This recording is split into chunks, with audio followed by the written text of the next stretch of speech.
الحمد لله نحمده ونستعينه ونستغفره ونؤمن به ونتوكل عليه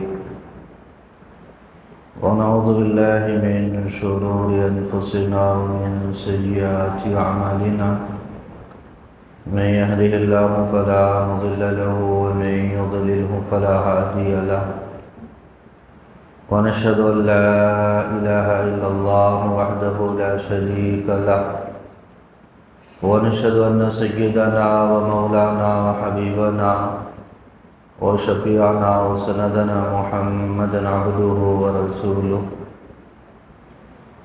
فأعوذ بالله من الشيطان الرجيم بسم الله الرحمن الرحيم وعهدنا إلى إبراهيم وإسماعيل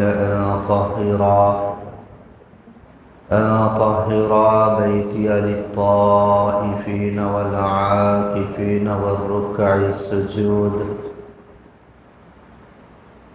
وعن عائشة رضي الله عنها قالت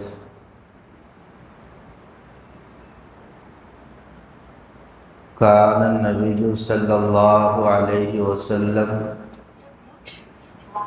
إذا دخل العشر شد مئزره وأحيا ليله وأيقظ أهله رواه البخاري. وعن عائشة رضي الله عنها قالت كان النبي صلى الله عليه وسلم يجتهد في العشر الأواخر ما لا يجتهد في غيره رواه البخاري أو كما قال عليه الصلاة والسلام. محترم المقام قابل صد احترام حضرات سامعین کرام، بزرگان محترم، عزیز نوجوانوں، ساتھیوں، یہ رب ذوالجلال کا بے پناہ انعام و احسان ہوا کہ رب ذوالجلال نے ہم سب کو ماہ رمضان، ماہ صیام، ماہ مہمان عطا فرمایا. مزید اس پر رب ذوالجلال کا کرم یہ ہوا کہ یہ آخری عشرہ جو نہایت ہی فضیلتوں والا، برکتوں والا، وہ ہمیں اللہ نے عطا فرمایا. اس پر ہم جتنا بھی رب کریم کا شکر بجا لائے کم ہے. اور میں مبارکبادی پیش کرتا ہوں جو احباب یہاں پر بیٹھے ہوئے ہیں، جنہوں نے اہتمام سے نماز تراویح ادا فرمائی اور اس تاخ رات میں اس کی اہمیت کو اور آخری عشرے کی اہمیت کو جاننے اور سمجھنے اور اس اہمیت کو جان کر عمل کرنے کے لیے وقت فارغ کر کر یہاں پر بیٹھے ہوئے ہیں. میں ابھی قلعے سے اندر آیا، موتی دروازے کا علاقہ. کتنے ایسے میرے نوجوان ہیں جو چوراہوں کے اوپر بیٹھے ہوئے ہیں، سڑکوں کے اوپر بیٹھے ہوئے ہیں. ان کے لیے ماہ رمضان، آخری عشرہ، طاق رات کوئی معنی نہیں رکھتا. ان کے لیے اپنی دنیا ہے، دنیا کا کاروبار ہے، اسی کے اندر وہ مست و مگن ہے. آج امت کی کیا صورتحال ہے؟ آج امت پر کیسے کیسے مسائل ہیں، کیسے کیسے مصائب ہیں، کیسے حالات ہیں. ان حالات کے اندر تو ہونا یہ چاہیے کہ ہماری مسجدیں کھچا کھچ بھر جائے اور ایک ایمان والا یہ سوچے اگر اب کوئی ہمارا در ہے اور کوئی پناہ گاہ ہے تو وہ ہے رب ذوالجلال کی پناہ گاہ، اس کے علاوہ کوئی ہمارا ٹھکانہ نہیں ہے۔ ہندوستان کے حالات دیکھ لیجئے، پوری دنیا کے حالات دیکھ لیجئے، آج مسلمانوں کے اوپر کیا قیامت ٹوٹ رہی ہے۔ ان حالات میں کیا ہونا چاہیے آپ بتائیے؟ ہمارے دل پسیج جاتے، ہمارے دل نرم ہو جاتے، ہم مسجدوں کو آباد کرنے والے ہو جاتے، ہم اپنے سجدوں کو، پیشانی کو سجدے میں رکھنے والے ہو جاتے، ہاتھ میں تسبیح ہوتی، دل میں ذکر اور فکر ہوتا، تو یہ حالات آج امت کے ہونے چاہیے تھے۔ لیکن اس کے برعکس، اس کے برخلاف آج ایک غفلت سی طاری ہے۔ اس واسطے میں نے مبارکبادی پیش کی ہے آپ کو، اہتمام سے آپ نے نماز تراویح ادا کی، اور میں مفتی صاحب کو اور جو مسجد کے ذمہ داران ہیں میں انہیں بھی مبارکبادی پیش کرتا ہوں کہ یہ جو اہتمام کیا جا رہا ہے، یہ صحیح علم کی روشنی پھیلانے کی جو جد و جہد اور کوشش ہو رہی ہے، یہ قابل تحسین ہے، قابل مبارکباد ہے۔ اس سے کیا ہوگا؟ ہم بار بار دین کی بات کو سنیں گے۔ بڑے بڑے علماء اکرام تشریف لانے والے ہیں ہر طاق رات میں، ان سے دین کی بات سنیں گے۔ کس کی زبان میں اللہ نے کیا اثر رکھا ہے، کیا تاثیر رکھی ہے، وہ ہمیں نہیں معلوم ہے۔ دل پر اثر ہو اور دل کی دنیا بدل جائے، یہ کب ہوگا یہ پتہ نہیں ہے، اللہ بہتر جانتے ہیں۔ اس واسطے یہ عمل قابل ستائش ہے جو یہاں پر ہو رہا ہے۔ حضرات سامعین، آج کا جو عنوان ہے، یہاں پر میں بینر دیکھا آتے ہوئے، لکھا ہوا ہے اس پر جہنم سے آزادی اور آخر عشرے کی اہمیت۔ بس اسی پر گفتگو ہوگی اور بات ختم ہو جائے گی۔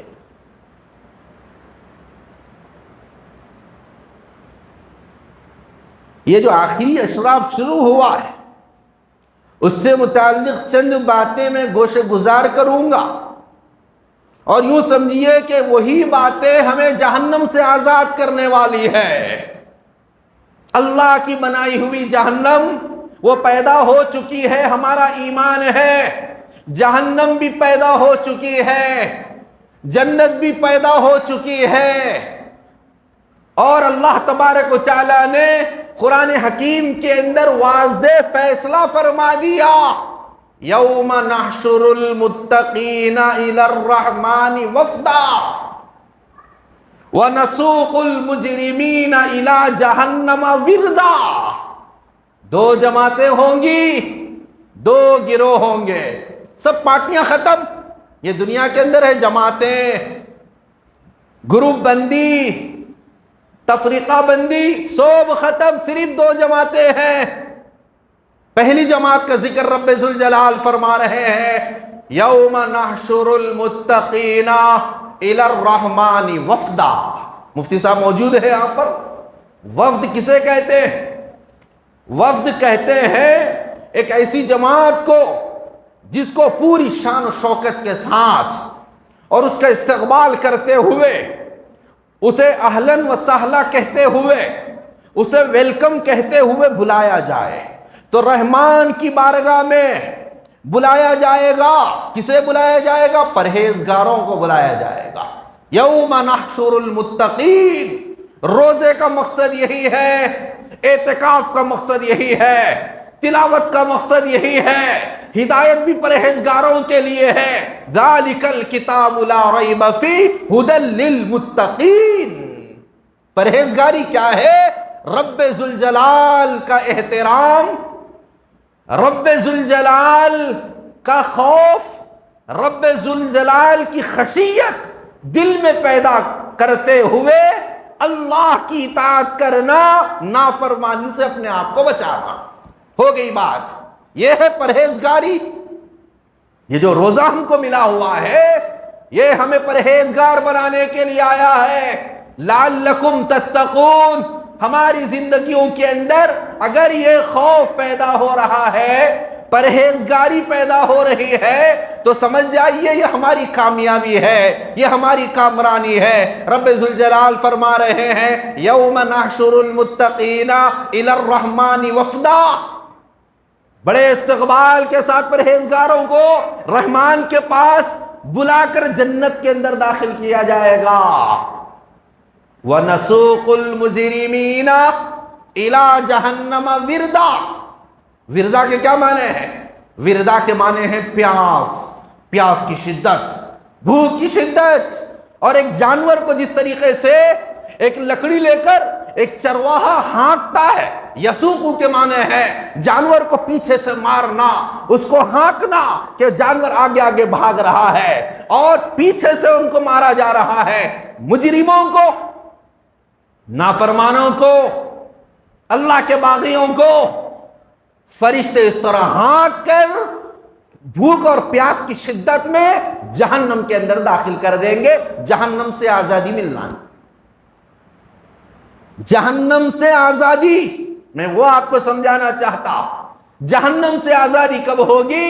جب زندگی میں پرہیزگاری آئے گی، ورنہ مجرم، ایک کافر بھی مجرم ہے، ایک مشرک بھی مجرم ہے، روزے چھوڑنے والا بھی مجرم ہے، ایک زانی بھی مجرم ہے، ایک سود خور بھی مجرم ہے، ایک فحاش بھی مجرم ہے، ایک عریہ رہنے والا بھی مجرم ہے، اور شریعت کا مذاق اڑانے والا بھی مجرم ہے، اور شریعت کو صرف نظر کرنے والا بھی مجرم ہے۔ وَنَسُوقُ الْمُجْرِمِينَ إِلَى جَهَنَّمَ وِرْدًا، پیاس اور بھوک کی حالت میں جہنم کے حوالے کر دیا جائے گا۔ جہنم سے آزادی کیسے ملے گی؟ آسانی سے مل جائے گی؟ لاپرواہی سے روزے رہ گئے، نہ روزے کے مقصد کو سمجھے، قرآن کا نزول ہے نہ قرآن کے نزول کو سمجھے، آخری اشرا ہے نہ اس کی اہمیت کو سمجھے، تاخیر آتے ہیں نہ اس کی اہمیت کو سمجھے، نہ ہم نے توبہ کی، نہ ہم نے استغفار کیا، نہ ہم رب کی بارگاہ میں روئے، نہ ہم رب کی بارگاہ میں گڑ گڑائے، جہنم سے آزاد ہو جائیں گے؟ ہرگز نہیں، ہرگز نہیں۔ یہ دنیا دارالامتحان ہے، امتحان کے واسطے یہ دنیا بنائی گئی ہے۔ اللہ دیکھنا چاہتے ہیں کون مسجد کے اندر بیٹھ کر رب کی باتیں سنتا ہے اور کون غفلت کے ساتھ بازاروں کے اندر وقت گزارتا ہے۔ مجھے معاف فرمائیے، آج امت کا مزاج بگڑ چکا ہے، بگڑ چکا ہے امت کا مزاج۔ ہم کہتے ہیں کہ ہم نبی علیہ السلام کو ماننے والے، ہم نبی علیہ السلام پر ایمان رکھنے والے، ہم نبی علیہ السلام سے عشق رکھنے والے، ہم نبی علیہ السلام کی محبت کا دم بھرنے والے۔ نبی علیہ السلام کا عمل آخری عشرے میں کیا تھا اور امت کا عمل کیا ہے، غور کر لیجئے۔ آپ صلی اللہ علیہ وسلم کا عمل، بخاری شریف کی وہ دونوں حدیثیں جسے اما جان حضرت عائشہ صدیقہ رضی اللہ عنہا بیان فرما رہی ہے، میں نے آپ کے سامنے پڑھی ہے۔ فرماتی ہے اذا دخل العشر شد میزرہ، اور ایک دوسری حدیث میں وجد، کہ جب العشر سے مراد یہاں پر مصنف ابن ابی شیبہ کے حوالے سے لکھا ہوا ہے کہ آخری عشرہ، اذا دخل العشر، جب آخری عشرہ آ جاتا، عشرہ آخرہ آ جاتا، حضور اکرم صلی اللہ علیہ وسلم کمر بستہ ہو جاتے۔ شد میزرہ، جس کے معنی ہے مکمل طور پر تیار ہو جانا، کمر کو کس لینا۔ جس طریقے سے کوئی کام کرنے والا، کوئی عمل کرنے والا اپنے آپ کو تیار کر لیتا ہے، اس طریقے سے تیار ہو جاتے۔ شد میزرہ، اب عبادات کا اہتمام شروع۔ یوں تو چاند دیکھتے ہی رمضان جیسے شروع ہوا، عبادات کا اہتمام شروع ہو گیا تھا، لیکن جب آخری عشرہ آتا، شد میزرہ، اور زیادہ اہتمام شروع ہو جاتا۔ اس کے بعد وَأَحْيَا لَيْلَهُ، راتوں میں جاگ کر عبادت فرماتے. اب راتوں میں جاگ رہے ہیں، راتوں میں لمبی لمبی نمازیں ہو رہی ہیں، پیر مبارک سوج رہے ہیں، پیروں میں ورم آ رہے ہیں، اتنی لمبی لمبی رکعتیں. اگر امام صاحب سے تھوڑی لمبی نماز ہو جائے، لوگ کہتے ہیں بھئی قرات لمبی ہو گئی، نماز لمبی ہو گئی، تراویح لمبی ہو گئی. اور وہاں پر نبی علیہ السلام کا عمل کیا ہے جس کو ہم فالو کرتے ہیں، جس کو ہم اپنا نبی مانتے ہیں، امام الانبیاء تسلیم کرتے ہیں؟ آخری عشرہ آ گیا، اب لمبی لمبی نمازیں ہیں، لمبی لمبی رکعتیں ہیں. احیاء لیلہ، پوری رات جاگ کر عبادت کرنے کا اہتمام ہو رہا ہے. اور آج امت کی صورتحال یہ ہے، جیسے ہی آخری عشرہ شروع ہو گیا، گھر میں جا کر خواتین کو بھی بتلائیے، یہ آخر کی جو 10 راتیں ہوتی ہے وہ بازار کے لیے نہیں ہوتی، وہ شاپنگ کے لیے نہیں ہوتی، وہ شیرخومہ سٹ خریدنے کے لیے نہیں ہوتی، وہ بچوں کے کپڑے خریدنے کے لیے راتیں نہیں ہوتی، وہ تو رب کی عبادت کے لیے ہے، رب کی عبادت کے لیے ہے. عورتوں نے برباد کر دیا، مردوں کو بھی برباد کر کر رکھ دیا. ذہن بدلنے کی ضرورت ہے، مزاج بدلنے کی ضرورت ہے. آخری عشرہ یہ صرف رمضان کی شاپنگ کے لیے نہیں ہے، صرف سیویاں خریدنے کے لیے نہیں ہے، صرف گھر کے پردے خریدنے کے لیے نہیں ہے، گھر کے بیڈ شیٹ خریدنے کے لیے نہیں ہے. آخری عشرہ، اس کی راتیں، یہ اس کے دن، یہ اللہ کے سامنے رونے دھونے کے لیے ہے. عورتوں کو بھی بتائیے، مزاج بنائیے، ورنہ دیکھیے بازار آباد ہے، مصلے ویران ہے، ٹولی چوکی آباد ہے، مسجدیں ویران ہے، اور جتنے بھی بازار ہے، شاپنگ سینٹر ہے، وہ آباد ہے، اور گھروں کے اندر قرآن بند ہے، مصلے لپٹے ہوئے ہیں. مزاج بدلنے کی ضرورت ہے. جہنم سے یوں ہی آزادی نہیں ملتی، قربانی دینا پڑتا ہے، مجاہدہ کرنا پڑتا ہے. نبی علیہ السلام کا عمل کیا بتا رہا ہے؟ وَأَحْيَا لَيْلَهُ، رات بھر عبادت میں مصروف ہے. اتنا ہی نہیں، وَأَيْقَظَ أَهْلَهُ، گھر میں بھی ترغیب دے رہے ہیں، بیوی بچوں کو بھی اٹھو نماز پڑھو لو. علامہ ابن حجر اسقلانی رحمت اللہ علیہ نے فرمایا، آپ تو اعتکاف میں رہتے تھے، بیوی بچوں کو کیسے کہتے تھے؟ بیوی بچے تو گھر میں ہیں اور آپ اعتکاف کی حالت میں ہیں. تو پھر انہوں نے جواب دیا کہ کسی ضرورت سے گھر میں جاتے تھے، اس واسطے کہ اعتکاف کے اندر ضرورت کی حد تک آدمی نکل سکتا ہے، پھر ضرورت پوری ہوتے ہی اعتکاف کی جگہ آ جانا ہے. جاتے تھے، اپنا کام کرتے تھے، گھر والوں کو ترغیب دے کر واپس آ جایا کرتے تھے. یا دوسری وضاحت یہ کی ہے کہ مسجد ہی کے اندر سے چونکہ حجرے ملے ہوئے تھے، وہیں سے اپنے گھر والوں کو آواز دے کر کہتے کہ میں یہاں پر مصلی پر تہجد پڑھ رہا ہوں، تم بھی تہجد میں مصروف ہو جاؤ. وَأَيْقَظَ أَهْلَهُ، تو کیا معلوم ہوا؟ صرف آخری عشرہ اعتکاف کے لیے، عبادت کے لیے، صرف مردوں کے لیے نہیں ہے، گھر کی خواتین کے لیے بھی ہے. ان کو بھی ترغیب دیجئے، ان کو بھی بتلائیے. جب ان کا ذہن بنے گا تو یہ جو بازار کی جو آج وہ رونقیں بنی ہوئی ہیں، وہ مصلوں کی رونق بنے گی، جائی نماز کی رونق بنے گی، قرآن مجید کی تلاوت میں وہ مصروف ہوگی، اور ہاتھ میں ان کے تسبیح آئے گی. اور جو بخاری شریف کی جو دوسری حدیث ہے، اما جان حضرت عائشہ رضی اللہ عنہ بیان فرما رہے ہیں، یجتہد فی العشر الاواخر ما لا یجتہد فی غیرہ. دل کے کانوں سے سننے کی ضرورت ہے، اس پر عمل کرنے کی ضرورت ہے، اس فرمان کو سینے سے لگانے کی ضرورت ہے. فرماتی ہے کہ آخری عشرے میں آپ کا مجاہدہ بڑھ جاتا، آپ کی ریاضت بڑھ جاتی، آپ کی عبادت بڑھ جاتی، آپ کی نمازیں بڑھ جاتی، آپ کی تلاوت میں اضافہ ہو جاتا، آپ کے ذکر میں اضافہ ہو جاتا، یہ تمام کے تمام آخری عشرے کے اندر ہوتا، انتہائی درجے اضافہ ہو جاتا۔ تو لہٰذا آخری عشرے کی قدر کریں گے، اس کی اہمیت کو پہچانیں گے، پھر جہنم سے آزادی ملے گی۔ اور اتنی آسانی نہیں ہے جہنم سے آزادی،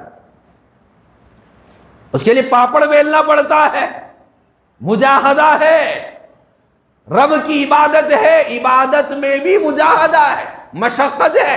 جو مشقت برداشت کرتا ہے وہی رب کا فرما بردار بنتا ہے، اور جو عبادت کی مشقت نہ برداشت کرے، جو تہجد کی مشقت نہ برداشت کرے، جو نماز تراویح کی تکلیف برداشت نہ کرے، وہ پرہیزگار نہیں بن سکتا۔ جو گھنٹوں گھنٹوں قرآن کو پڑھنے کی تکلیف برداشت نہ کرے، وہ رب کا محبوب نہیں بن سکتا۔ پرہیزگار بننے کے لیے مشقت برداشت کرنا پڑے گا۔ علماء نے بیان فرمایا عبادت میں مشقت ہے، عبادت میں تکلیف ہے۔ میں تکلیف نہ جھیلوں، میں پریشانی نہ برداشت کروں، اور پھر میں اللہ کا ولی بن جاؤں، میں پرہیزگار بن جاؤں، جنت میرے لیے الاٹ کر دی جائے، جہنم سے مجھے آزادی مل جائے، ایسا ہو نہیں سکتا۔ اس واسطے عبادت میں اپنے آپ کو لگانا پڑے گا۔ یہ آخری عشرہ نہایت ہی قیمتی ہے، بہت ہی زیادہ قیمتی ہے۔ 2 حدیثیں جو میں نے آپ کے سامنے رکھی ہے، اس سے آپ نے اچھے طور پر اندازہ کر لیا ہوگا۔ علماء بیان فرماتے ہیں آخری عشرے کی زیادہ اہمیت کیوں ہے؟ سوال، اس کا جواب یہ ہے 3 وجوہات سے۔ 3 چیزیں ایسی ہے آخری عشرے میں جو شروع کے 20 دنوں میں نہیں ہے۔ پہلی چیز، وَعَهِدْنَا إِلَىٰ إِبْرَاهِيمَ وَإِسْمَاعِيلَ أَن طَهِّرَا بَيْتِيَ لِلطَّائِفِينَ وَالْعَاكِفِينَ وَالرُّكَّعِ السُّجُودِ۔ اعتکاف کا عمل ہے، اعتکاف کا عمل معمولی ہے۔ اتنے جلیل القدر پیغمبر حضرت ابراہیم علیہ السلام، حضرت اسماعیل علیہ السلام کو تاکید کی جا رہی ہے۔ عہدنا مانے اللہ نے، اللہ فرما رہے ہم نے تاکید کی ہے، دونوں پیغمبروں کو تاکید کی ہے۔ جب بیت اللہ کی تعمیر مکمل ہوئی تو تاکید کی، وصیت کی، نصیحت کی۔ کس بات کی؟ کہ اب یہاں طواف کرنے والے آئیں گے، اس کے لیے بیت اللہ کو صاف کر دو، حرم کو بالکل صاف شفاف رکھو۔ اس کے بعد للعاکفین، اعتکاف کرنے والے یہاں آئیں گے تو اعتکاف کرنے والوں کے لیے بھی مسجد حرام کو بالکل صاف کر دو۔ رکوع کرنے والے، سجدہ کرنے والے، نماز پڑھنے والے۔ تو اعتکاف کی یہ اہمیت ہے، اعتکاف کی یہ فضیلت ہے کہ 2 انبیاء سے کہا جا رہا ہے کہ مسجد کو صاف ستھرا رکھیے تاکہ اعتکاف کرنے والے آئیں گے۔ تو میں اس آیت کی روشنی میں جو مساجد کے ذمہ داران ہوتے ہیں، میں انہیں مبارکبادی پیش کرتا ہوں اور کہتا ہوں کہ آپ بہت خوش نصیب ہے کہ اللہ کے گھر کی خدمت کر رہے ہیں۔ یہ کوئی معمولی بات نہیں ہوتی، سعادت سمجھ کے کرنا چاہیے۔ میں ایک حدیث کے اندر میں نے پڑھا کہ آپ ایک دن کا بھی مسجد سے اٹھا کر باہر پھینکتے ہیں تو محبوب دو عالم صلی اللہ علیہ وسلم نے فرمایا اس کا ثواب بھی مجھے بتلایا گیا۔ ایک دن کا بھی پھینکتے ہیں، اس کا ثواب تک آپ کو بتلا دیا گیا۔ اب جو مسجد کے منتظم ہے، جو مسجد کی خدمت کرتے ہیں، جو مسجد سے متعلق فکر کرتے ہیں، مسجد کی تعمیر کی فکر کرتے ہیں، مسجد کی آبادی کی فکر کرتے ہیں، مسجد کے اخراجات کی فکر کرتے ہیں، مسجد کی صفائی کی فکر کرتے ہیں، مسجد کے خدام کی فکر کرتے ہیں، وہ میرے سر آنکھوں پر ہے، بہت اونچا مقام ہے، بشرطے کہ تکبر نہ ہو، ریاکاری نہ ہو، دکھلاوا نہ ہو، اخلاص کے ساتھ جس طریقے سے بیت اللہ تعمیر ہوا تو انہوں نے کہا ربنا تقبل منا انک انت السمیع العلیم، اے اللہ ہم نے کعبۃ اللہ تو تعمیر کر دیا لیکن اس میں ہمارا کوئی کمال نہیں ہے، یہ تو آپ کی توفیق ہے۔ ابراہیم علیہ السلام نے کہا تھا اگر اللہ نے مجھے توفیق دی ہے، میں مسجد کی خدمت کر رہا ہوں، میں مسجد کا صدر ہوں، میں متولی ہوں، میں منتظم ہوں، میں معتمد ہوں، میں ذمہ داری سنبھال رہا ہوں، تو یہ بہت سعادت کی بات ہے، رضا الہی کے لیے عمل ہونا چاہیے، بہت اونچا عمل ہے۔ تو آخری عشرے کا جو خصوصی عمل ہے اعتکاف کا،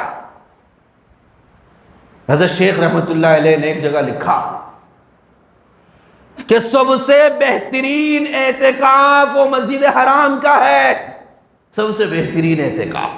اگر اللہ آپ کو توفیق دے، اگر اللہ آپ کو مال دے، فضول خرچی مت کیجئے، شادیوں میں مت اڑائیے، بلکہ یہ عزم ارادہ کیجئے اللہ نے مال دیا ہے، ہم جا کر مسجد حرام میں اعتکاف کریں گے۔ اللہ نے آپ کو مال دیا ہے تو دوسرے نمبر پر علماء نے فرمایا کہ مسجد نبوی کا اعتکاف ہے، مسجد نبوی کے اندر اعتکاف، اور تیسرے نمبر پر مسجد اقصی کا اعتکاف ہے۔ بہت اونچا مقام ہے اعتکاف کا، پابندیاں ہیں آج، گولیاں ہیں آج، لاشیں ہی لاشیں ہیں۔ مسجد اقصی کی بازیابی کے لیے، اس کے تحفظ کے لیے خون کی ندیاں ہیں، بچوں کی لاشیں ہیں، عورتوں کی لاشیں ہیں۔ آج امت کی بے حسی یہ ہے کہ آنکھ سے دو آنسو ان کے لیے نہیں ٹپکتے، ان کے لیے ہاتھ نہیں اٹھتے، ان کی دعا کے لیے۔ اے اللہ وہ بہت اونچا کام کر رہے ہیں، وہ مسجد اقصی جو ہمارا قبلہ اول ہے آج دشمنوں کے چنگل میں ہے۔ آج وہ چیخ کر کہہ رہی ہے کہاں ہے صلاح الدین ایوبی کے جیالے، کہاں ہے پکے ایمان والے، کہاں ہے مسلمان؟ ہاں غزہ میں ہے، فلسطین میں ہے، شہادتوں کا نذرانہ پیش کر رہے ہیں۔ ان سے ایمان کو سیکھیے، ان سے صبر کو سیکھیے، ان سے توکل کو سیکھیے، ان سے اللہ پر ایمان کو سیکھیے، اس پر شریعت پر عمل کو سیکھیے۔ ہاں وہ لوگ قربانی دے رہے ہیں مسجد اقصی کے لیے، وہاں کی زمین بھی گواہی دے گی، آسمان بھی گواہی دے گا، اور وہ 56 ممالک جنہوں نے اپنے منہوں کو سی لیا روز محشر میں گردنیں جھکی ہوئی ہوگی، اور ان کی زبانیں گواہی دے گی انہوں نے عمل کیا اور ہم ان سے پیچھے رہے۔ سب سے بہترین اعتکاف حرمین شریفین کے بعد مسجد اقصی کا ہے، اس کے بعد محلے کی مسجد ہے، جامع مسجد ہے، یہ ہماری یہ مسجد ہے، ہم جہاں رہتے ہیں۔ یہ عمل کہاں ہے؟ یہ آخری عشرے میں اعتکاف کا عمل۔ میں آخری عشرے کی بات، صرف 2 عنوان مجھے دیے گئے، اسی پہ میں گفتگو کر رہا ہوں۔ آخری عشرے میں ہے، پہلے 2 عشروں میں وہ حدیث ابن ماجہ شریف کی حدیث ہے، حضرت ابو سعید خدری رضی اللہ عنہ بیان فرماتے ہیں کہ آپ صلی اللہ علیہ وسلم نے پہلے 10 دنوں کا اعتکاف فرمایا، اس کے بعد پھر دوسرے 10 دنوں کا اعتکاف فرمایا، 20 دنوں کا اعتکاف فرمایا۔ اس کے بعد جس ترکی خیمے میں آپ اعتکاف فرما رہے تھے اپنے سر کو باہر نکالا، نکالنے کے بعد کہا کہ میں نے شب قدر کی تلاش کے لیے اعتکاف کیا تھا، ایک فرشتہ میرے پاس آیا اور اس نے مجھے بتلایا کہ آپ جس شب قدر کی تلاش میں ہے وہ رات آخر کی 10 راتوں میں، آخر عشرے میں ہے، اس واسطے جو میرے ساتھ شب قدر کی تلاش کرنا چاہتے ہیں وہ میرے ساتھ آخری عشرے کا اعتکاف بیٹھ جائے۔ یہ آپ سے پھر آپ نے پورے آخری عشرے کا اعتکاف فرمایا، اور پھر اسی حدیث کے اندر یہ مضمون بیان ہے، آپ نے فرمایا کہ جس رات شب قدر ہوگی مجھے بتلایا گیا کہ میں گیلی مٹی کے اندر سجدہ کر رہا ہوں۔ آج کی جو رات ہے ابو سعید خدری رضی اللہ عنہ بیان فرماتے ہیں کہ 20 رمضان تھا، اس کے بعد 21ویں شب تھی، فجر کی نماز آپ صلی اللہ علیہ وسلم نے پڑھائی اور خوب بارش ہوئی، اور جو چھت تھا وہ چھپر کا تھا، اور نیچے پورا گیلا ہو گیا، اور میں نے دیکھا کہ آپ صلی اللہ علیہ وسلم مٹی میں سجدہ فرما رہے ہیں۔ تو شب قدر کی ایک نشانی اور ایک علامت بتلائی گئی تھی، تو وہ 21ویں شب تھی۔ ابو سعید خدری رضی اللہ عنہ بیان فرماتے ہیں یہ ہے آخری عشرہ، اعتکاف اسی کے اندر ہے۔ اس واسطے جو احباب اعتکاف بیٹھے ہوئے ہیں بہت خوش نصیب ہے، بہت خوش نصیب ہے۔ آپ اپنی قسمت پر آپ جتنا ناز کر سکتے ہیں کر لیجئے۔ اس گئے گزرے دور کے اندر اللہ نے توفیق دی ہے، مسنون اعتکاف میں آپ بیٹھے ہوئے ہیں۔ یہ بہت بڑی سعادت کی بات ہے، اس سے بڑی کوئی سعادت کی بات نہیں ہو سکتی۔ اللہ کے در پر آپ پڑھ چکے ہیں اور آپ اپنی زبان حال سے کہہ رہے ہیں اے میرے پروردگار، آپ جب تک مجھے نوازیں گے نہیں میں جانے کا نہیں۔ غزہ کے مسلمانوں کے لیے دعا کیجئے، ہندوستان کے مسلمانوں کے لیے دعا کیجئے، ہندوستان کے مساجد کے لیے دعا کیجئے، ہندوستان کی بیٹیوں کے لیے دعا کیجئے، ہندوستان کے جوانوں کے لیے دعا کیجئے، ہندوستان کے مسلمانوں کے جان مال عزت آبرو کے لیے دعا کیجئے۔ آپ بہت اونچے عمل میں مصروف ہیں، خدا کی قسم کھا کر میں کہہ رہا ہوں، کوئی معمولی بات نہیں ہوتی۔ یہ آخری عشرے کا اعتکاف بہت اونچا عمل ہے، بہت اونچا عمل ہے۔ ایک دوسری ٹاپک ہے، میں ادھر نہیں جاتا۔ پہلی چیز آخری عشرے میں اعتکاف، پہلی بات میں نے 3 باتیں بتائی تھی۔ ایک پہلی چیز یہ ہے اعتکاف والا عمل ہے، اور آپ صلی اللہ علیہ وسلم نے بڑا اہتمام فرمایا۔ اور دوسری چیز ہے قرآن مجید کا نزول۔ 24 رمضان المبارک کو قرآن مجید کا نزول ہوا ہے۔ قرآن مجید آپ جانتے ہیں 2 مرتبہ نازل ہوا۔ ایک مرتبہ لوح محفوظ سے پہلے آسمان پر رب ذوالجلال نے 24 رمضان کو پورا قرآن اتار دیا، اور وہاں سے 23 سال کے عرصے میں جیسے جیسے ضرورت پیش آئی محبت وحی حضور اکرم صلی اللہ علیہ وسلم پر تھوڑا تھوڑا تھوڑا تھوڑا یہ قرآن اترتا رہا۔ تو یہ قرآن کا نزول وہ بھی آخری عشرے میں، اور آخری عشرے کو اور پورے رمضان کو قرآن سے خاص مناسبت ہے۔ جنہوں نے قرآن سے اپنا تعلق جوڑ لیا، قرآن کو پڑھ رہے ہیں، قرآن کی کثرت کر رہے ہیں، سمجھیے وہ بہت اونچا عمل کر رہے ہیں۔ رمضان اور قرآن، بغیر قرآن کے رمضان، بغیر رمضان کے قرآن، دونوں میں بہت گہرا ربط ہے، رمضان کا اور قرآن کا۔ اسی واسطے علماء بیان فرماتے ہیں کہ قرآن کے نزول کی وجہ سے رمضان کی فضیلت ہے۔ جتنی بھی آسمانی کتابیں ہیں، مفتی شفیع صاحب نور اللہ مرقدہ نے لکھا ہے، جتنی بھی آسمانی کتابیں ہیں ان تمام کتابوں کو رب ذوالجلال نے رمضان کے اندر ہی اتارا ہے۔ اس واسطے ہر ایمان والے کو یہ عزم کرنا چاہیے، قرآن کو پڑھیں گے، تلاوت کریں گے، پڑھنے نہیں آتا تجوید کے ساتھ پڑھیں گے، قرآن کی معانی علماء کرام کے ذریعے سے سمجھیں گے، اور قرآن پر عمل کریں گے، قرآن پر ایمان لے آئیں گے، ایک ایک آیت پر ایمان لائیں گے اور اس کے پیغام کو دوسروں تک پہنچائیں گے، قرآن کی روشنی میں زندگی گزاریں گے۔ یہ عزم بھی ہونا چاہیے۔ تو نزول قرآن یہ 24 رمضان کو، اور اسی طریقے سے شب قدر وہ بھی آخری عشرے میں۔ اِنَّا أَنزَلْنَاهُ فِي لَيْلَةِ الْقَدْرِ وَمَا أَدْرَاكَ مَا لَيْلَةُ الْقَدْرِ لَيْلَةُ الْقَدْرِ خَيْرٌ مِّنْ أَلْفِ شَهْرٍ، 1000 مہینوں سے جو رات بہتر ہے، اور اس ایک رات میں عبادت کرنا 83 سال سے زائد عبادت کرنے کے برابر ہے، اور اس سے بہتر ہے۔ وہ شب قدر آخری عشرے کے اندر ہے۔ آج امت کا جو مزاج جگہ جگہ بگڑ چکا، یہاں پر بھی بگڑ گیا۔ ایک 27ویں شب کو انہوں نے پکڑ لیا، بس 27ویں شب وہ ہے شب قدر۔ اب دیکھیے 27ویں شب آئے گی، آج تو 21ویں شب میں صرف اتنے لوگ ہیں، 27ویں شب میں پوری مسجد بھر جائے گی۔ جبکہ آپ صلی اللہ علیہ وسلم نے کیا فرمایا؟ وہ کسی ایک رات کو متعین نہیں فرمایا، پہلے تو کہا تھا مجھے بتلا دیا گیا وہ رات متعین ہے، اور اس کو بتلانے کے لیے آپ نکلے بھی تھے، دو میں جھگڑا ہو رہا تھا، پھر آپ صلی اللہ علیہ وسلم نے فرمایا فرفعت، وہ رات اٹھا لی گئی۔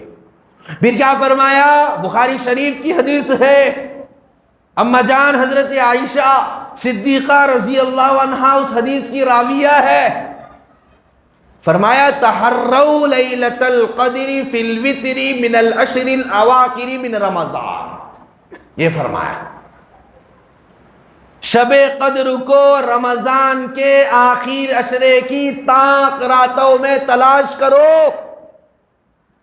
آج کی جو رات ہے 21ویں شب ہے۔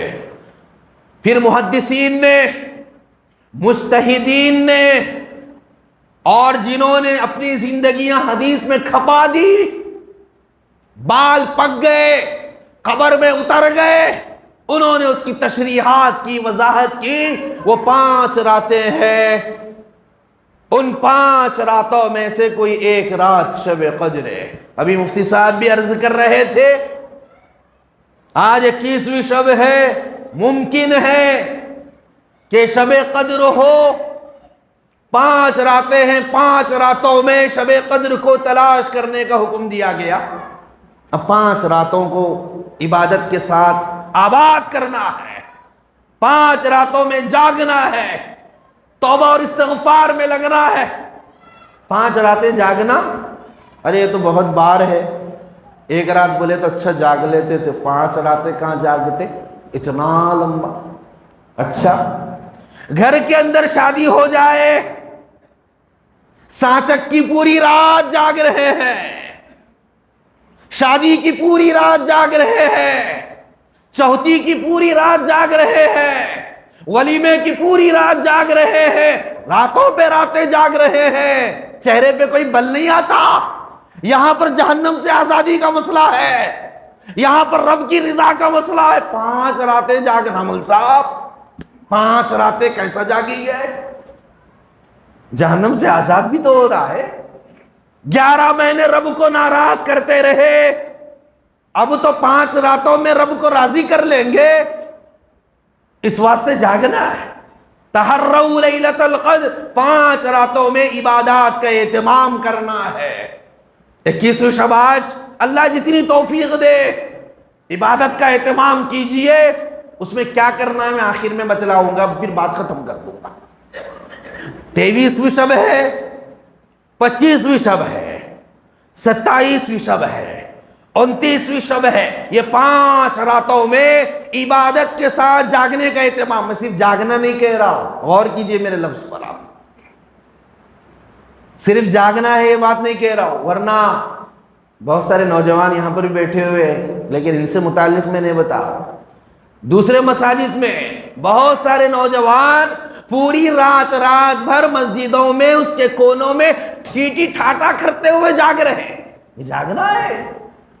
فرسٹ فلور کے اوپر چلے گئے، پوری رات جاگ رہے ہیں، دوستوں کو فون کر کے بلا لی، آجا ایک خانے میں آ جاؤ، یہاں پر جاگنا ہے۔ اب کیا ہو رہا ہے؟ واٹس ایپ پہ ہے، فیس بک کے اوپر ہے، یوٹیوب کے اوپر ہے، پوری رات جاگ رہے۔ جاگنا نہیں ہے، یہ جاگنا جنت سے قریب نہیں کرے گا، نہ جہنم سے آزاد کرے گا، یہ جاگنا تو رب کا نافرمان بنا دے گا۔ اس واسطے میں نے یہ نہیں کہا کہ 5 رات جاگنا ہے، بلکہ عبادات کے ساتھ 5 راتوں میں جاگنے کا اہتمام کرنا ہے۔ میرے لفظ پہ غور کیجیے آپ۔ الحمدللہ میں پھر ایک مرتبہ مبارکبادی پیش کرتا ہوں، مفتی صاحب بھی بیٹھے ہوئے ہیں، مفتی صاحب کی کوششیں، کاوشیں اور انتظامیہ کی کوششیں، کاوشیں، 5 راتوں کے اندر جو اہتمام کیا جا رہا ہے، اس سے ایک جذبہ پیدا ہوگا، اسپرٹ پیدا ہوگی۔ اور آج کل ہمارا نوجوان تو اسے بیان نہیں چاہیے، اسے علماء نہیں چاہیے، اسے تو یوٹیوب مول صاحب چاہیے، فیس بک مول صاحب چاہیے۔ ارے یوٹیوب پہ سرچ کر دیے، یوں کرتے آ جاتے، وہ مولانا ان کا بھی آ جاتا، وہ مولانا ان کا بھی آ جاتا، بس اتنے کے رہ گئے، عمل کا داعیہ نہیں پیدا ہو رہا۔ یاد رکھیے سینہ بسینہ جو حاصل ہوتا یہ یوٹیوب سے آپ کو حاصل نہیں ہوگا، یہ فیس بک سے آپ کو حاصل نہیں ہوگا۔ امام الانبیاء حضور اکرم صلی اللہ علیہ وسلم بیٹھے ہوئے ہیں، حضرات صحابہ نے سامنے بیٹھ کر آپ کی زبان مبارک سے سنا، اپنے کانوں سے سنا، سینوں میں محفوظ کیا، یہ سینہ بسینہ چلتا رہا۔ آپ اپنے آنکھوں سے دیکھیے، کانوں سے سنیے، دل میں بٹھائیے، یہی ہے وہ طریقہ جو حضرات صحابہ اکرام رضوان اللہ تعالی علیہ مجمعین سے چلا رہا ہے۔ اور آج بھی اگر دل بدلیں گے، عمل کا داعیہ پیدا ہوگا، عمل کا شوق پیدا ہوگا، تو اسی طریقے سے پیدا ہوگا۔ میں قسم کھا کر کہہ رہا ہوں، جو شوق چاہیے، جو ولولہ چاہیے عبادت کا، جو ذوق چاہیے عبادت کا، ارے وہ تو علماء کی صحبت میں بیٹھنے سے، اللہ والوں کی صحبت میں بیٹھنے سے، براہ راست سننے سے آپ کو ملے گا۔ ہر چیز آن لائن، نماز بھی پڑھ لیجیے آن لائن، تراویح بھی پڑھ لی on line, sub on line کر لیجیے گھر میں بیٹھ کے۔ یہ نہیں ہوتا، لوگوں نے مذاق بنا لیا ہے، دین کو مذاق بنا لیا ہے، ایسا نہیں ہوتا۔ نماز پڑھنے کے لیے اللہ کا گھر ہے، تراویح پڑھنے کے لیے اللہ کا گھر ہے، دین سیکھنے کے لیے اللہ کا گھر، یہ مرکز ہے، مرکز دین کا مرکز ہے۔ مسجد نبوی وہ مرکز تھا، وہیں سے دین پوری دنیا کے اندر پھیلا ہے۔ اس واسطے اس کو سنٹر سمجھیے، مرکز سمجھیے، اپنے آپ کو مساجد سے جوڑیے، اپنے آپ کو علماء سے جوڑیے، اپنے آپ کو مدارس سے جوڑیے، اپنے آپ کو مکاتب سے جوڑیے۔ یہ بہت قیمتی بات میں آپ سے عرض کر رہا ہوں۔ تو 5 راتیں اس میں عبادت کا اہتمام کرنا ہے۔ ایک بہت اچھی مثال، 5 چابیاں ہیں اور ایک تجوری ہے، اس میں کوہ نور ہیرا رکھا ہوا ہے۔ کوہ نور ہیرا قلعے میں نکلا تھا، لے کے چوری کر کے چلے گئے اس تو تجوری ہے، کوہ نور ہیرا اس پہ رکھا ہوا ہے اور 5 چابیاں۔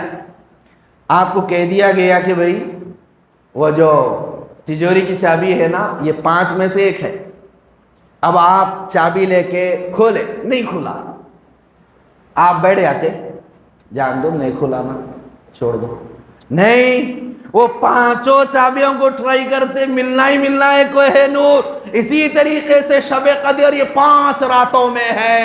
ایک رات میں عبادت کر کے بیٹھ گئے، 21ویں شب نکو، 23 بھی نکو، 25 بھی نکو، 27 29 بھی نہیں ہونا، کیسا ملتا کوہ نور ہیرا؟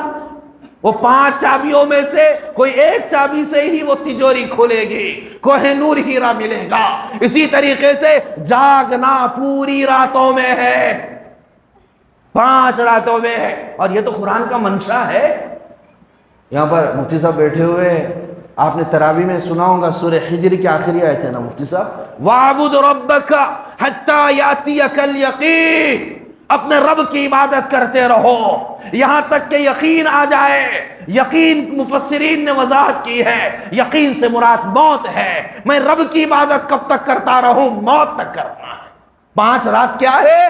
موت تک مجھے رب کی عبادت میں لگے رہنا ہے، رب کی بندگی میں لگے رہنا ہے۔ میری زندگی کا مقصد ہی بندگی ہے۔ صرف 5 رات کیا ہے؟ میں تو رب کی بندگی کے لیے ہی پیدا ہوا ہوں۔ وَاعْبُدْ رَبَّكَ حَتَّى يَأْتِيَكَ الْيَقِينُ۔ آج قرآن پڑھے تو بھی بہت جانے پوچھ رہے وہ آیت نمبر بولنا مل صاحب، ارے پہلے قرآن تجوید سے پڑھنا تو سیکھو بابا تم، آیت بول دیے تو وہ آیت نمبر بولنا مل صاحب۔ ارے بیٹا تمہیں قرآن تجوید سے آتا، بولے تو تجوید سے پڑھنے نہیں آتا، اب مل صاحب بیان کرے تو وہ آیت نمبر بولنا، مزاج بگڑ گیا۔ بھائی پہلے تجوید سے قرآن تو پڑھنا سیکھو، وہ دیکھ لیے وہ نمبرہ بولنے والوں کو، اب کہاں پر بھی ہے تو نمبر سننا۔ ارے پہلے قرآن کو تجوید سے پڑھو، کیا پیغام دیا جا رہا ہے وہ سمجھو، کیا مضمون بیان کیا جا رہا ہے وہ سمجھو اور عمل کرو۔ یہ ہے وَاعْبُدْ رَبَّكَ حَتَّى يَأْتِيَكَ الْيَقِينُ، سورہ ہجر کی آخر آیات ہے۔ لہذا 5 راتوں میں، تاخراتوں میں عبادت کا ہمیں اہتمام کرنا ہے۔ اب آخری بات، اب یہ پوری باتیں وہ ہے جو مفتی صاحب نے عنوان قائم کیا ہے، جہنم سے آزادی اسی وقت ملے گی جو پوری ٹاپک شروع سے چل رہی ہے اس پر ہم دھیان دیں گے، توجہ دیں گے۔ اور آخر بات یہ ہے کہ اب ہمیں تاخراتوں میں آخری عشرے میں کرنا کیا ہے، بات ختم۔ سب سے پہلے تو وہ خاص دعا کا اہتمام کرنا ہے۔ اما جان حضرت عائشہ صدیقہ رضی اللہ عنہا بیان فرماتی ہے، نبی علیہ السلام سے انہوں نے کہا، اے اللہ کے نبی صلی اللہ علیہ وسلم، اگر میں شب قدر کو پالوں تو رب سے کیا مانگوں؟ تو آپ صلی اللہ علیہ وسلم نے بتلایا، عائشہ یہ مانگو، کیا؟ اللہم انکا عفو تحب العفو فاعف عنی۔ اللہم انکا عفو، اے اللہ بلا شبہ آپ معاف فرمانے والے ہیں، کوئی بھی معاف کرنے والے نہیں ہیں، نہ ولی، نہ پیغمبر، نہ فرشتہ، معاف کرنے والی ذات اللہ آپ ہی کی ہے۔ اللہم انکا عفو تحب العفو فاعف عنی، میں گناہگار، میں خطا کار، میں سیاہکار، میں نافرمان، مجھے معاف فرما دیجئے۔ زندگی میں بڑی کوتاہیاں ہو گئی، بڑی کمیاں ہو گئی، معنی پر غور کر کے پڑھیے، معنی پر غور کر کے۔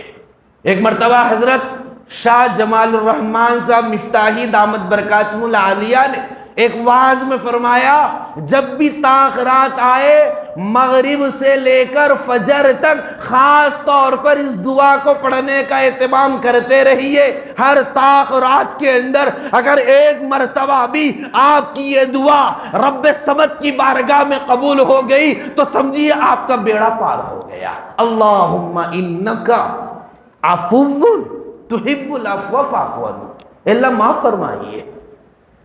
اب وہ واٹس ایپ پہ خالی بھیج دیا تو نہیں ہوتی معافی، اللہ سے ندامت کے ساتھ۔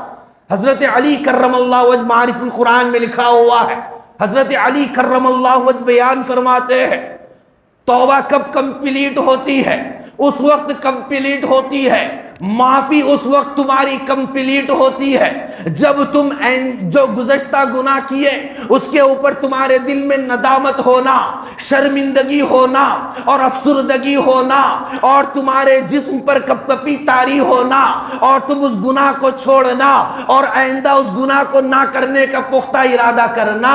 پھر ساتھ ساتھ یہ فرمایا، کسی کا مال لے لیے تھے، کسی کی زمین چھین لیے تھے، مافیا بن گئے تھے، ادا کر دینا۔ یہ لو بھئی تمہارا مال، یہ تمہاری زمین، یہ تمہارا حق، یہ ہے معافی۔ اور پھر فرمایا کسی پر ظلم کیے تھے، اس کو جا کے بولنا معاف کر دو بھئی، آخری عشرہ ہے، تاخر آتے ہیں، بات سمجھ میں آ گئی، دل پہ چوٹ لگ گئی، کب جاتے نہیں بول سکتے، کب اللہ کا بلاوا آتا اور کب ملک الموت آتے نہیں بول سکتے، معاف کر دو۔ جس پر ظلم کیے تھے، جس پر زیادتی کیے تھے، جس کا حق دبائے تھے، اس سے جا کے معافی مانگنا۔ اور پھر اپنے نفس کو جس طریقے سے گناہوں میں مبتلا دیکھے تھے اسی طریقے سے اچھائیاں کرتے ہوئے دیکھنا، اپنے آپ کو عبادت میں دیکھنا، سجدے میں دیکھنا، تلاوت میں دیکھنا، ذکر و تسبیح میں دیکھنا، بندگی میں دیکھنا۔ یہ اللہم انکا عفو تحب العفو فاعف عنی، یہ اللہ سے مانگتے رہنا ہے بس۔ اس کا نام کیا ہے؟ معافی ہے۔ معافی کب ہوگی؟ جب آپ گڑ گڑا کے، اسی کو توبہ بھی کہتے ہیں، اسی کو معافی بھی کہتے ہیں، اسی کو استغفار بھی کہتے ہیں، کثرت سے استغفار کرے اور اللہ سے معافی مانگے، توبہ کرے صدق دل کے ساتھ، تو پھر کیا ہوگا؟ یہ آخری عشرہ ہمیں جہنم سے آزاد کر دے گا، جہنم سے آزادی دلائے گا۔ اولہ رحمت اوسطہ مغفرت آخرہ عتق من النار، فرمان نبوی صلی اللہ علیہ وسلم۔ تو جب جا کر جہنم سے آزادی ہوگی، اس واسطے توبہ کا خاص اہتمام، روئیں، گڑ گڑائیں، صلاۃ التوبہ پڑھیں، اور رب کی رحمت کو سوچے، میری رب کی رحمت کتنی بڑی وسیع ہے، بہت وسیع ہے میری رب کی رحمت۔ ایک واقعہ یاد آ رہا، واقعہ سنا دے تم، ترمذی شریف کا واقعہ ہے، کفل نامی شخص کا واقعہ ہے، بنی اسرائیل کا واقعہ ہے۔ حضور اکرم صلی اللہ علیہ وسلم نے صحابہ فرماتے، ایک مرتبہ نہیں کئی مرتبہ حضور اکرم صلی اللہ علیہ وسلم نے یہ واقعہ ہمارے سامنے بیان فرمایا۔ کفل نامی شخص تھا، گنہگار تھا، خطا کار تھا، اس کی پوری زندگی عیاشی کے اندر گزر گئی، اس کی جوانی بھی عیاشی کے اندر گزر گئی، لڑکیوں میں گزر گئی، پینے میں گزر گئی، کھانے میں گزر گئی۔ ایک مجبور عورت اس کے پاس آئی اور اس نے کہا مجھے قرض کی ضرورت ہے۔ اس نے کہا قرض تو دے دوں گا لیکن تمہیں میری ضرورت پوری کرنا ہوگا۔ اس نے کہا کہ یہ تو گناہ ہے اور یہ تو زناکاری ہے، یہ تو بدکاری ہے۔ اس نے کہا اس کے بغیر پیسے نہیں ملیں گے، لہٰذا ایک رات متعین ہو گئی، وہ عورت بھی آ گئی، کفل کے پاس آ گئی اور وہ اپنا برا کام کرنا چاہتا تھا۔ وہ عورت ہزار و قطار رونا شروع کر دی، اس کی آنکھوں سے آنسو جاری ہو گئے۔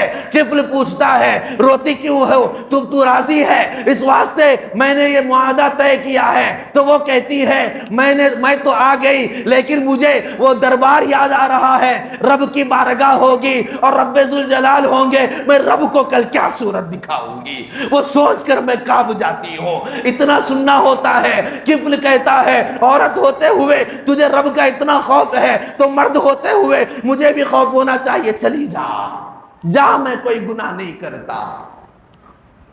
پھر کیا ہوا وہ سنیے، میں وہ سنانا چاہتا ہوں۔ آپ صلی اللہ علیہ وسلم نے بیان فرمایا، بنی اسرائیل میں یہ ضابطہ تھا رب ذوالجلال کا کہ کوئی رات میں گناہ کرتا، صبح اس کی چوکٹ پہ لکھا ہوتا آج فلاں نے زنا کیا۔ رات میں کوئی چوری کرتا، اس کی چوکٹ پہ لکھا ہوتا رات میں اس نے چوری کی ہے۔ اگر رات میں کوئی شراب پیتا، چوکٹ پر لکھا ہوتا کہ رات میں اس نے شراب پی ہے۔ تو کفل کی چوکٹ پہ روزانہ لکھا ہوتا اس نے زنا کیا، اس نے شراب پیا، اس نے بدکاری کی۔ لیکن کیا دیکھتے ہیں کہ لکھا ہوا ہے اللہ نے کفل کی مغفرت کر دی۔ لوگ اندر جا کر دیکھتے ہیں کفل کا انتقال ہو چکا ہے اور اس نے وہیں پر توبہ کر لی، رب کی بارگاہ میں رویا، گڑ گڑایا، ملک الموت بھی آئے، وقت اس کا ہو چکا تھا، اللہ نے معافی کا اعلان کر دیا۔ تو اللہ یہ نہیں دیکھتے کہ کتنا گنہگار ہے، بلکہ اللہ کی جو رحمت ہے وہ ہمارے گناہوں سے بہت زیادہ وسیع ہے، بہت زیادہ کشادہ ہے۔ اس واسطے یہ تاخراتے، یہ آخری اشرا ہم سب کے لیے توبہ کا ہے، اللہ کی بارگاہ میں رونے کا ہے، یہ آخری اشرا ذکر کا ہے، دعا کا ہے، اللہ سے لو لگانے کا ہے اور اللہ سے تعلق مضبوط کرنے کا ہے۔ اگر ہم نے آخری اشرے کی قدر کر لی، ہم نے آخری اشرے کا اہتمام کر لیا، ہم نے اعتکاف کیا، ہم نے تلاوت کا اہتمام کیا، ہم نے توبہ کا اہتمام کیا، تو پھر سمجھیے جہنم سے آزادی پکی ہے۔ بس یہ مضمون ہے مختصر سا۔ اللہ تبارک و تعالیٰ نے ہمیں توفیق دی ہے، ہم اللہ کی بارگاہ میں بیٹھے ہوئے ہیں اور بہت خوش بخت ہیں۔ اللہ نے سب میں سے چن کے ہمیں یہاں پر دین کی نسبت سے بٹھایا ہے اور ہم نے بہت اچھی اچھی باتیں سنی ہے۔ لہٰذا ایک پرہیزگاروں کا راستہ ہے، دوسرے مجرمین کا راستہ ہے۔ اب انتخاب ہمارا ہے کہ ہم وہ پرہیزگاروں کا راستہ اختیار کریں۔ روزہ بھی ہم کو پرہیزگاری دے رہا ہے اور اسی طرح نماز تراویح بھی ہم کو پرہیزگار بنا رہی ہے، اعتکاف بھی ہم کو پرہیزگار بنا رہا ہے، تلاوت بھی ہم کو پرہیزگار بنانے کے لیے ہے۔ لہذا پرہیزگاری والا راستہ اختیار کیجئے، آخری عشرے کی قدر کیجئے، تاخراتوں کی قدر کیجئے، شب قدر کو تلاش کیجئے، اللہ کے سامنے روئیے، اللہ کے سامنے گڑ گڑائیے۔ اللہ معاف کرنے والے ہیں۔ امت کی جو بے حسی ہے اس کے اوپر بھی دو آنسو ٹپکائیے اور اللہ سے مانگیے کہ اللہ یہ امت کی بے حسی کو ختم فرمائیے، یہ امت کی مظلومیت کو ختم فرمائیے، ہمارے حال پر رحم فرمائیے، غزہ کے مسلمانوں پر رحم فرمائیے، اور جہاں پر بھی مظلوم مسلمان ہے اے اللہ اس کی مدد فرمائیے۔ دعا کرتے رہیے۔ اللہ تبارک و تعالیٰ سے دعا ہے جو باتیں کہیں سنی گئی ہے ان باتوں پر ہم سب کو توفیق عمل نصیب فرمائیں۔ وآخر دعوانا الحمدللہ رب العالمین۔ درود شریف پڑھ لیجیے، دعا ہوگی۔